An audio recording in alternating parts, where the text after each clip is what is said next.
Les croyants que le Saint-Esprit forme et enseigne en vue de ce revêtement de puissance doivent continuer à servir le Seigneur, là où ils se trouvent déjà. Ils doivent continuer à travailler fidèlement selon le degré de lumière qu'ils ont atteint et faire usage de toute la mesure de grâce qui leur a été départie. Car c'est dans le sentier de la fidélité que le Seigneur leur donnera l'assurance de ce qu'ils souhaitent. Dieu le veut ainsi, et c'est là l'une des lois de son royaume. Les siens doivent mettre en valeur ce qu'il a déjà donné, avant qu'il donne davantage. Le croyant doit donner la preuve de son obéissance à Dieu, en tout ce qu'il a et tout ce qu'il sait déjà, là où il se trouve. Ceci est impératif. Il s'exercera à lire ce qui se passe en son esprit, à prendre garde aux indications de l'esprit.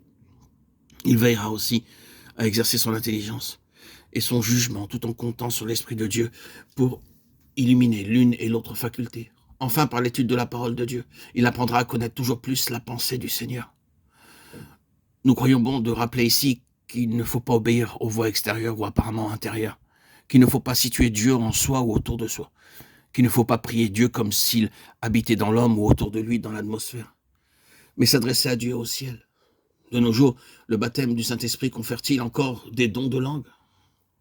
Certaines personnes répondent « Oui, mais les vérités que nous exposons démontrent qu'aussi longtemps que l'Église de Christ ne sera pas mieux au fait des contrefaçons des esprits du mal, tant qu'elle ne connaîtra pas mieux les lois qui permettent leur intervention, ne seraient acceptés. En toute sécurité, les témoignages à cet effet. Nous ne nous étendrons pas sur ce sujet. Le don des langues, les contrefaçons de ce don ne sont qu'une fraction des innombrables contrefaçons sataniques qui enveloppent de leurs mailles serrées les enfants de Dieu en ce siècle. Il nous est impossible de les énumérer toutes.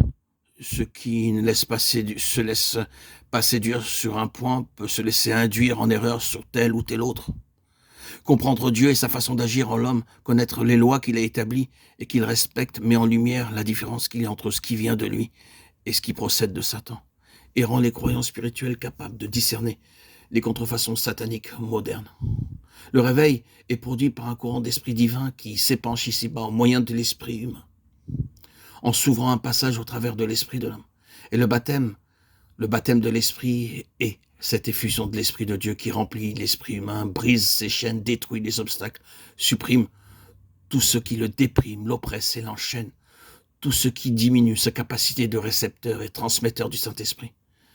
Ces obstacles que brise le courant de l'esprit, ils peuvent se reformer à nouveau à cause des séductions de l'adversaire.